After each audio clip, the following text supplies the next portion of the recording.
नमस्कार विद्यार्थी मित्रांनो, आज आपण ललिता गादगे यांची कविता अभ्यासणार आहोत, जिचे नाव आहे उजाड उघडे माळ रानही. प्रथम आपण परिचय पाहूयात. ललिता गादगे यांचा जन्म 1954 साली झालेला आहे. ते प्रसिद्ध कवयित्री आहेत. फसवी क्षितिजे, अग्निजळ, संवेदन इत्यादी कविता संग्रह त्यांचे प्रसिद्ध आहेत. आयुष्याच्या काठाकाठाने दुःख आणि अश्रू, प्राजक्ताची फुले आणि दाह हे कथा संग्रह देखील त्यांचे प्रसिद्ध आहेत. नाळबंधनाची कहाणी, खिडकीतलं आभाळ हे ललित गद्य प्रसिद्ध आहे. ललिता गादगे यांनी ही कविता जी लिहिलेली आहे, उजाड उघडे माळ रानहे, ही कविता का लिहिली किंवा याच्या मागचा काय उद्देश, तर प्रस्तुत कवितेत कवयित्रीने वसंत ऋतूच्या आगमनामुळे सृष्टीच्या निसर्ग सौंदर्यातील बदलांचे मनमोहक वर्णन केलेले आहे. बघा, या कवितेमध्ये ललिता गादगे आपल्याला सांगतायत की वसंत ऋतूचं आगमन झालेलं आहे. आणि आपल्याला सगळ्यांना माहीतच आहे की वसंत ऋतू जेव्हा येतो तेव्हा निसर्ग फुलतो, निसर्ग सौंदर्य हे अतिशय सुंदर बनतं. वसंत ऋतू आला की निसर्ग सौंदर्याने मोहरतो. वसंत ऋतूच्या आगमनामुळे सृष्टीत झालेला बदल या कवितेमध्ये मनोवेधक शब्दात व्यक्त झालेला आहे. तर पाहूयात ललिता गादगे यांची कविता उजाड उघडे माळ रानही. ललिता गादगे आपल्या कवितेच्या पहिल्याच कडव्यात सांगतायत, स्वागत करण्या वसंत ऋतूचे रंग उधळले दिशा दिशांना, बेरड कोरड इथली सृष्टी घेऊन आली ती नजराना. बेरड, बेरड म्हणजे रखरखीत. सृष्टी, सृष्टी म्हणजे हे आपलं संपूर्ण विश्व. उजाड, उजाड म्हणजे भक्कास पडलेलं. माळरान, माळरान म्हणजे गवती पठार जिथं शेती केली जात नाही. बेरड झालेली आहे म्हणजे काय, रखरखीत. कोरड, कोरड म्हणजे कोरडी झालेली, शुष्क झालेली, निस्तेज झालेली. नजराना म्हणजे काय, भेटवस्तू. तर ते म्हणतायत स्वागत करण्या वसंत ऋतूचे. वसंत ऋतूचे स्वागत करण्यासाठी संपूर्ण सृष्टीमध्ये काय बदल झालेला आहे हे सांगताना ते म्हणतायत, स्वागत करण्या वसंत ऋतूचे रंग उधळले दिशा दिशांना. ते म्हणतायत की वसंत ऋतू येत आहे म्हणून त्याचं स्वागत करण्यासाठी संपूर्ण 10 दिशेंना सर्वत्र सगळीकडं काय झालेलं आहे, रंग उधळले. जणू काही रंग उधळलेले आहेत. निसर्गात अनेक बदल झालेले आहेत. बेरड कोरड इथली सृष्टी घेऊन आली ती नजराना. आणि जी रखरखीत पडलेली जी कोरडी इथली जी सृष्टी आहे, उन्हामुळं पूर्ण कोरडी झालेली, सुकून खराब झालेली ही जी सृष्टी आहे, हे जे माळरान आहे ते सुद्धा वसंत ऋतूचं आगमन झाल्यामुळं त्याला भेट वस्तू देण्यासाठी घेऊन आली ती नजराना. काही भेट वस्तू घेऊन आलेली आहे ही सृष्टी. मग ह्या सृष्टीत काय काय बदल झालेत, ह्या सृष्टीनं काय काय घेऊन आलेत, बघा परत एकदा सांगतोय. स्वागत करण्या वसंत ऋतूचे रंग उधळले दिशा दिशांना, बेरड कोरड इथली सृष्टी घेऊन आली ती नजराना. कवयित्री म्हणतायत, वसंत ऋतूचे स्वागत करण्यासाठी दिशा दिशांत रंग उधळलेले आहेत. भगभगीत, रखरखीत आणि कोरडी झालेली जी सृष्टी आहे ती आज वसंत ऋतूचा नजराना घेऊन आलेली आहे, किंवा वसंत ऋतूसाठी नजराना घेऊन आलेली, भेट वस्तू घेऊन आलेली आहे. मग ह्या सृष्टीनं काय काय सादर केलेलं आहे वसंत ऋतू समोर ते पुढच्या कडव्यात सांगतायत. गर्द पोपटी लेऊन वसने. लेऊन म्हणजे घालून, आपण कपडे घालतो ना त्या पद्धतीने. गर्द पोपटी लेऊन वसने. वसने म्हणजे कपडे, वसने म्हणजे कपडे. मुरडत आली लिंबोनी. मुरडत म्हणजे लाजत. मुरडत म्हणजे लाजत, लाजणे. मुरडत आली लिंबोनी. लिंबोनी म्हणजे आपण लिंब, जे लिंबू सरबत पितो ना ते झाड, लिंबोनी. जर्द तांबडी कर्णफुले ही घालून सजली नागफणी. ते म्हणतायत की जर्द तांबडी कर्णफुले ही म्हणजे जर्द. जर्द म्हणजे काय, गडद किंवा अतिशय डार्क अशी जर्द तांबडी कर्णफुले. ही कर्णफुले म्हणजे कुंडले घालून सजली नागफणी. नागफणी म्हणजे एक काटेरी झाडे, ज्या झाडाचं नाव नागफणी आहे. मग वसंत ऋतूचं आगमन होण्यासाठी काय झालंय, तर पहिलं गर्द पोपटी लेऊन वसने मुरदट आली लिंबोनी. हे जे लिंबोनीचं झाड आहे, या लिंबोनीच्या झाडाचं रूप अशा पद्धतीनं झालेलं आहे वसंत ऋतूचं आगमन करण्यासाठी. स्वतःचं तिनं मेकअप अशा पद्धतीनं केलाय, जणू काही तिनं गर्द पोपटी कपडे घातलेले आहेत. पोपटी म्हणजे काय, पोपटाच्या कलर सारखे. गर्द पोपटी लेऊन वसने. त्यांनी काय, जणू काही या लिंबोनीच्या झाडानं काय केलंय, जणू काही पोपटी कपडे घालून ती मुरडत लाजेनं लचकत ती वसंत ऋतूचं स्वागत करण्यासाठी आलेले आहे. त्यानंतर लिंबोनी नंतर नागफणी नावाचं एक काटेरी झाड आहे. ते सुद्धा कसं आलेलं आहे, जर्द तांबडी कर्णफुले ही घालून सजली नागफणी.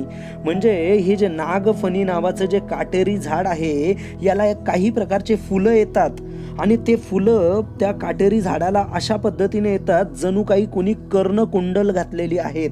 कानामध्ये मुली घालतात ना, बाळ्या घालतात किंवा कानातलं घालतात, त्या पद्धतीनं त्या झाडाकडे बघितल्यावर असं वाटतं की जणू काही ही नागफणी ते कर्णफुले घालून सजलेली आहे. तर मग कवी इथं म्हणतायत, गर्द पोपटी लेऊन वसने मुरडत आली लिंबोनी, जर्द तांबडी कर्णफुले ही घालून सजली नागफणी.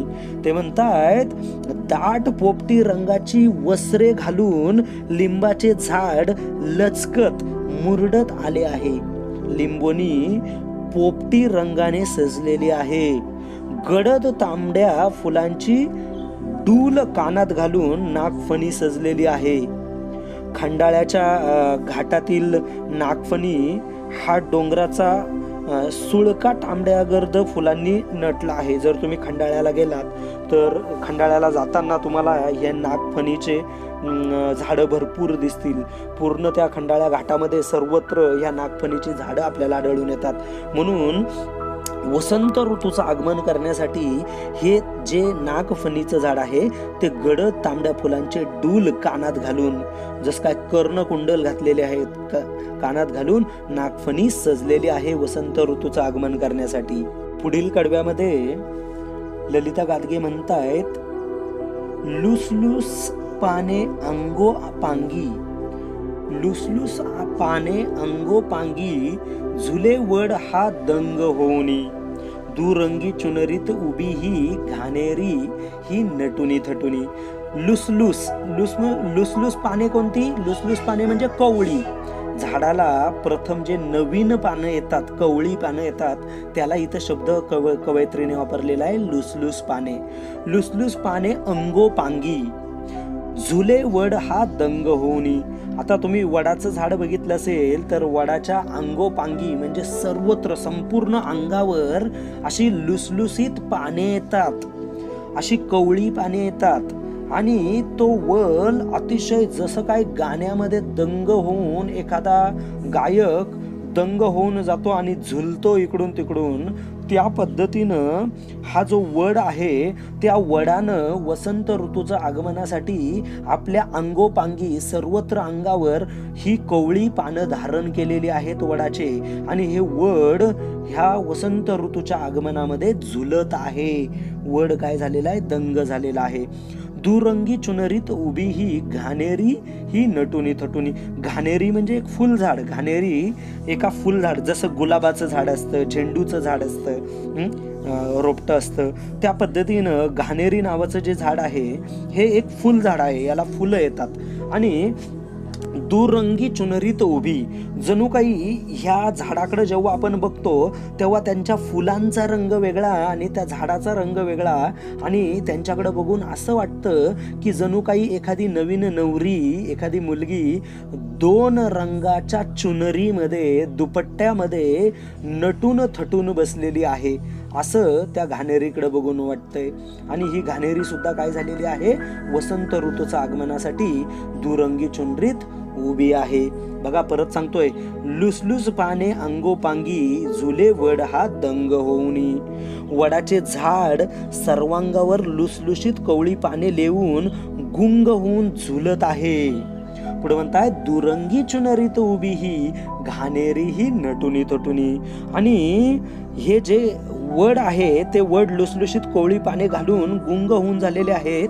त्याचबरोबर घाणेरीचे जे झुडूप आहे, घाणेरी नावाचं जे फुलझाडाचं झुडूप आहे, 2 रंगाच्या दुपट्टा ओढून नटून थटून उभं आहे.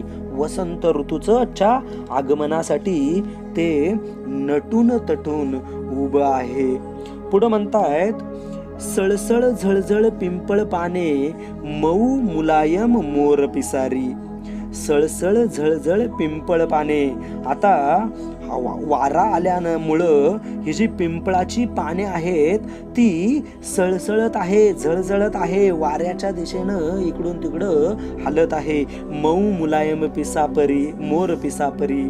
आणि ही पिंपळाची जी लुसलुशीत पाने आहेत, सळसळ झळझळ करणारी ही जी पानं आहेत ती इतकी मऊ आहेत, मुलायम आहे की जणू काही मोराचा जो पिसारा असतो, मोराचे पंख आपण हातात घेऊन आपल्या तोंडावर फिरवलं की आपल्याला किती मऊ लागतं, मुलायम लागतं, त्या पद्धतीनं ह्या पिंपळाची पाने वसंत ऋतूच्या आगमनामध्ये काय करत आहेत, सळसळ करत आहेत, झुलझुलत आहेत आणि ते मऊ मुलायम आहेत, जणू काही ते मोर पीसच आहे. पुढे म्हणतायत, सांबर लाल कळ्यांनी लखडून उभे स्वागत पानंदीवरी. आता सांबर म्हणजे ऍक्च्युली एक खाद्यपदार्थ पण आहे, जे आपण भात सांबर किंवा वडा सांबर खातो त्यालाही सांबर म्हणतात. त्यानंतर हरणाचा एक प्रकार असतो, हरिण प्राणी, त्यालाही सांबर म्हणतात. त्यानंतर आभाळामध्ये जे ढग येतात त्या ढगांना पण सांबर असं म्हटलं जातं. पण इथं कवयित्रीनं सांबर शब्दाचा अर्थ काय दिलाय ते बघूयात. सांबर लाल कळ्यांनी लकडून. सांबर म्हणजे एक झाड आहे, एक प्रकारचं झाड. ते झाड लाल, त्याला लाल लाल कळ्या आलेल्या आहेत आणि ते पानंदीवर उभा आहे. पानंदी म्हणजे काय, शेतामधून जाणारी जी छोटीशी अरुंद वाट आहे, त्या शेतामधून जाणारी जी अरुंद वाट आहे त्या वाटेला पानंदी असं म्हणतात. ह्या पानंदीवर ही झाडं, त्या छोट्याशा पायवाटीवर ही झाडं थांबलेली आहेत आणि ती उभी आहेत. तर ती कोणाचं स्वागत करत आहेत, ते स्वागत करत आहे वसंत ऋतूचं. सांबर लाल कळ्यांनी लखडून.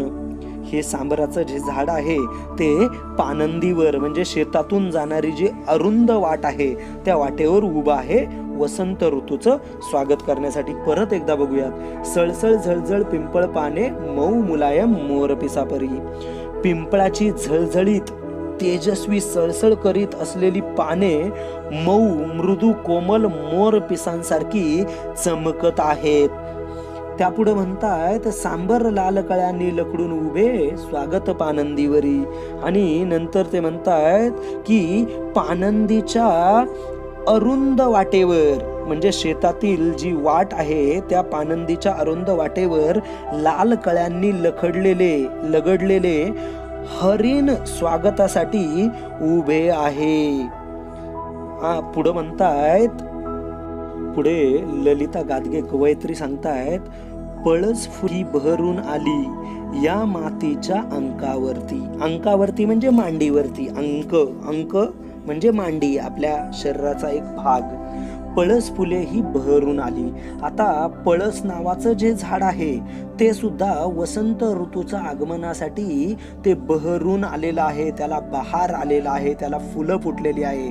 आपण एक प्रकारचं झाड बघतो जे झाड, पळसाचं झाड, ज्याला पूर्ण असं लांबून बघितल्यावर असं वाटतं हे पूर्ण लाल लाल झाड आहे, याला कुठंही हिरवं पान नाहीये असं वाटतं. ते त्या पळसाच्या फुलांनी पूर्ण ते झाड लाल लाल दिसतं. त्या झाडाला पळस असं म्हणतात. पळस फुले ही बहरून आली या मातीच्या अंकावरती. आणि ही पळसाची फुलं काय झालेली आहे, हे जी जमीन आहे, ही माती आहे, ह्या मातीच्या मांडीवर सर्वत्र पळस फुले पडलेली आहेत, बहरून आलेली आहे. कुसुमे सारी या जगातली पाहून त्यांना मनात झुरती. आणि ह्या पळसांच्या फुलांना, त्या पळसांचे फुलं इतकी सुंदर मातीवर पसरलेली आहेत, जणू काही कोणी सजवलेलं आहे. त्या पळसाच्या फुलांना बघून ही जी बाकीची कुसुमे आहेत, कुसुमे म्हणजे काय, फुले, सुमन, भरपूर सगळ्या प्रकारची जी फुलं आहेत, ही सगळी जगामध्ये जेवढी फुलं आहेत, ही सगळी फुलं पळसाच्या फुलाला पाहून मनातल्या मनात झुरायला लागलेली आहे. बघा कवयित्री काय म्हणतायत, पळस फुले ही बहरून आली या मातीच्या अंकावरती, कुसुमे सारी या जगतातली पाहून त्यांना मनात झुरती. ते म्हणतायत की मातीच्या मांडीवर लहान बालकासारखी पळसाची फुले फुलून आलेली आहेत. या सृष्टीतील, या विश्वातली सर्व फुले पळस फुलांचा बहर पाहून मनात झुरत बसलेली आहे. त्यांना द्वेष निर्माण झालेला आहे.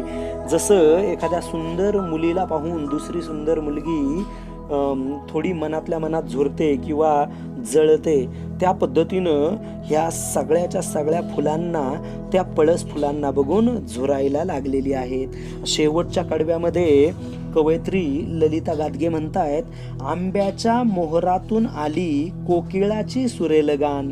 आपल्याला सगळ्यांना माहित आहे की जेव्हा वसंत ऋतू येतो, ह्या वसंत ऋतूच्या आगमनातच आंब्याला बहर येतो. आणि ऍक्च्युअल आपण आंब्याला जेव्हा बहर येतो तेव्हाच आपल्याला समजतं वसंत ऋतू आलेला आहे. आंब्याच्या मोहरातून आली कोकिळेची सुरेल तान. आणि काय झालंय, वसंत ऋतूचं आगमन करण्यासाठी ही जी कोकिळ आहे, ही कोकिळ सुद्धा सुंदर गाणे गात आहे. कुठे, आंब्याच्या मोहरामध्ये बसून किंवा आंब्याच्या झाडावर बसून सुरेख अशी, सुंदर अशी ही कोकिळेची सुरेल गाणं चालू आहे, गाणं गात आहे. उजाड उघडे माळ रान ही गाऊ लागले वसंत गान. बघा इथं ही शब्द अतिशय इम्पॉर्टंट आहे. ही अक्षर आहे, उजाड उघडे माळ रान ही. म्हणजे आतापर्यंत आपण बघितले एवढे सगळ्या प्रकारचे झाडं, लिंबोनी सजून आलेली आहे, कर्णफुलं घालून नागफणी आलेली आहे, वड त्याच्या कवळ्या पाण्यांबरोबर आलेला आहे, घाणेरी दुरंगी चुनरीमध्ये नटून थटून आलेलं आहे, जे पिंपळ आहे ते मोर पिसासारखं ते डोलतं इकडं तिकडं.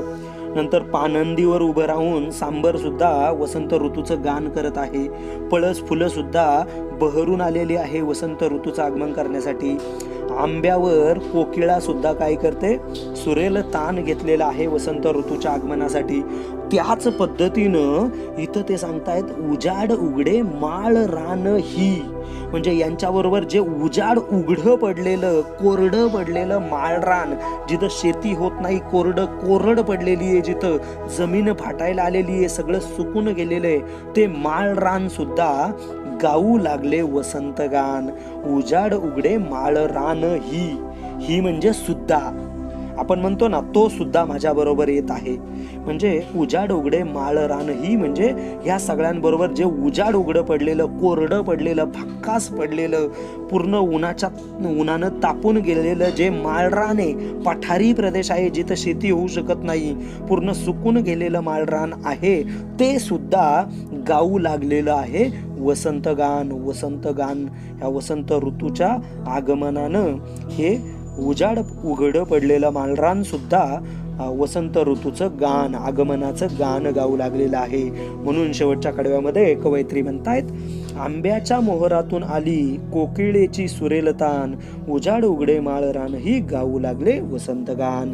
म्हणजे वसंत ऋतू आल्यामुळे आंब्याचे झाड मोहरले आहे. या आंब्याच्या मोहरातून कोकिळेची मधुर तान हवेवर लहरत आलेली आहे.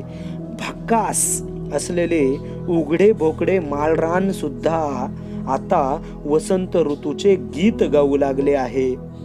बघा, ललिता गादगे यांनी फार सुंदर पद्धतीनं आपल्याला ह्या कवितेमध्ये भक्कास पडलेलं उघडं माळरान जे गवती पठार आहे हे सुद्धा बहरून आलंय वसंत ऋतूच्या आगमनासाठी, हे आपल्याला ह्या कवितेमध्ये सांगितलेले आहे.